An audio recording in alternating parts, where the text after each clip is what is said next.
Shadows of Deception. Chapter 1. The Clock Strikes Midnight. Detective Eleanor Rhodes had always trusted her instincts. After 10 years on the force, her gut feelings were sharper than ever, and tonight they screamed that something was amiss. The city of Hillcrest was unusually quiet for a Friday night, as if it were holding its breath. Ellie sat in her car, the radio humming softly, scanning the dimly lit streets. Her eyes landed on the faint glow of lights spilling from the window of an antique shop on Main Street. "Strange," she muttered, stepping out of the car. The shop, Timeless Treasures, had been closed for months after its owner, Gregory Whitman, mysteriously disappeared. Ellie's boots echoed against the pavement as she approached.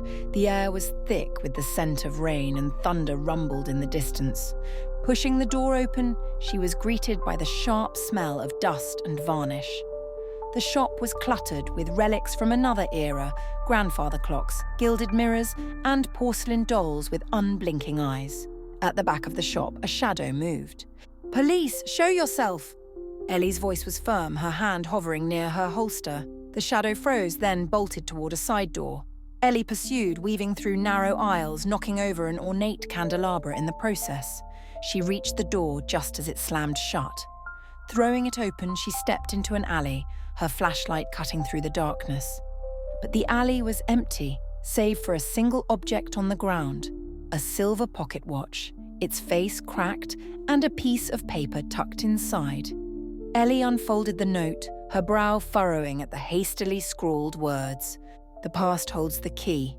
Whitman's house. Midnight." Ellie glanced at her watch. It was 11:45 p.m. Chapter 2. The Secrets of Whitman Manor. Whitman Manor stood on the outskirts of Hillcrest, a looming structure with ivy-covered walls and windows like empty eyes.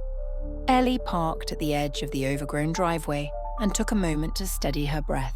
The pocket watch felt cold in her hand as she approached the grand double doors, which creaked ominously as they opened under her touch. Inside, the air was heavy and stale. Ellie's flashlight illuminated a grand staircase and walls lined with faded portraits. The house felt like a mausoleum, preserving secrets long buried.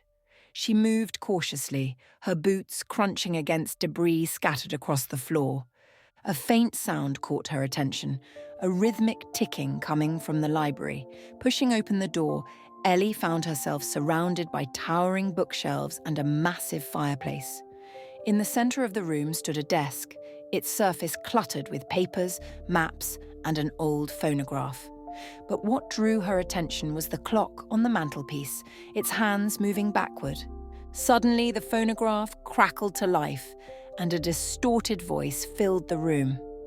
"Detective Rhodes, you've come far, but time is against you."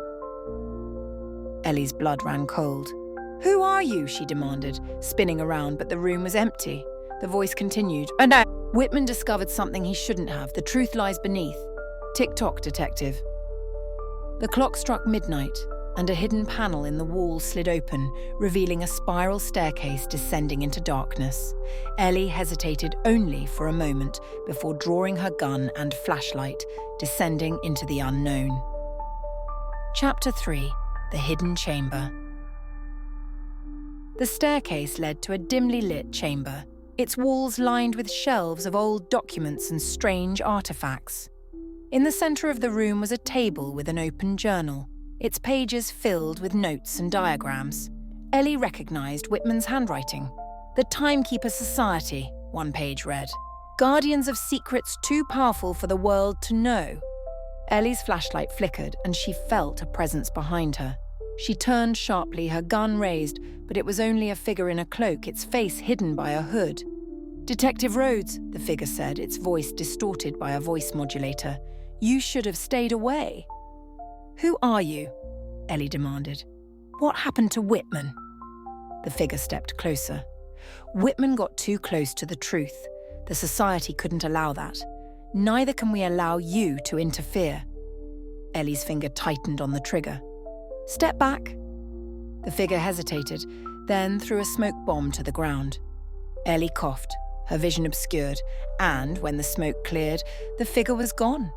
But the journal remained, its final page marked with a single word: pendulum. Chapter 4. The Final Countdown. Back at her apartment, Ellie pored over the journal. The word pendulum seemed to point to the grand clock in the town square, a landmark dating back centuries. Its pendulum chamber had been sealed for decades, but if Whitman's notes were correct, it held the society's greatest secret. As dawn broke, Ellie stood before the clock tower, her badge clipped to her belt and determination in her eyes. She had no backup. This was her case. With a crowbar, she pried open the chamber door and stepped inside. The room was filled with gears and mechanisms, and at its center was a pedestal holding a small glowing artifact. Ellie approached cautiously, her heart pounding. She reached out to touch it when a voice echoed, "You've gone too far." The cloaked figure emerged from the shadows, flanked by two others. Ellie's gun was out in an instant. "Hillcrest deserves the truth." The figure laughed. "Truth is a luxury, detective. Some secrets are better left buried." But Ellie had already pressed the emergency beacon on her radio. As sirens wailed in the distance, the figures retreated, leaving her alone with the artifact. She pocketed it and stepped into the morning light, knowing this was just the beginning. Epilogue: The Price of Truth. The artifact was secured in evidence, but Ellie knew she'd uncovered only a fraction of the society's secrets. The town of Hillcrest was safe for now, but shadows of deception lingered, and as Ellie sat at her desk, the silver pocket watch ticked softly in her drawer, a constant reminder that time had its own mysteries.